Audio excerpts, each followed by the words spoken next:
అంతటి ఒక అద్భుతమైన ప్రాజెక్ట్ని మనం అక్కడ నిర్మిస్తున్నాం. అంటే ఇక్కడ అమెరికా మీద మనం ఆధారపడకుండా చైనాని చెక్మేట్ పెడుతూ ఇండియన్ ఓషన్ కంట్రోల్లో తీసుకురావాలన్నమాట. ఇండియన్ ఓషన్ కంట్రోల్లో మన కంట్రోల్లో లేకపోతే ఇండియా పరాధీనం అయిపోతుంది. భారతదేశ సార్వభౌమత్వాన్ని స్వతంత్రాన్ని రక్షించుకోవడం చాలా చాలా కష్టం. నేను ఎప్పుడు చెప్తూ ఉంటా, బ్రిటిషోడు ఏ మొఘల్ సామో ఏకంగా నార్త్ వెస్టర్న్ ఫ్రాంటియర్ ప్రావిన్స్ ఈ ప్రాంతంలో ఎవడొస్తాడో చూసేవాళ్ళు.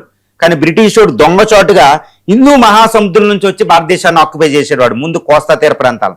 ఇప్పుడు చైనా కూడా అలాగే వస్తుంది, అమెరికా కూడా అలాగే ఉంటుంది, నిక్క పొడుచుకుని ఎప్పుడు భారతదేశాన్ని కొట్టేద్దామని. కాబట్టి ఇండియా చాలా దూరదృష్టితో ఇప్పుడు ఇండియన్ ఓషన్ మీద కంట్రోల్ చేయడానికి ట్రై చేస్తుంది. నేను ఎప్పుడు చెప్తూ ఉంటాను ఒక విషయాన్ని, ఇండియన్ ఓషన్ ప్రపంచంలో 5 మహాసముద్రాలు ఉంటే ఒకే ఒక్క మహాసముద్రం ఒక దేశం పేరు మీదుగా ఉంటుంది అనమాట. There is only one ocean out of the 5 great oceans.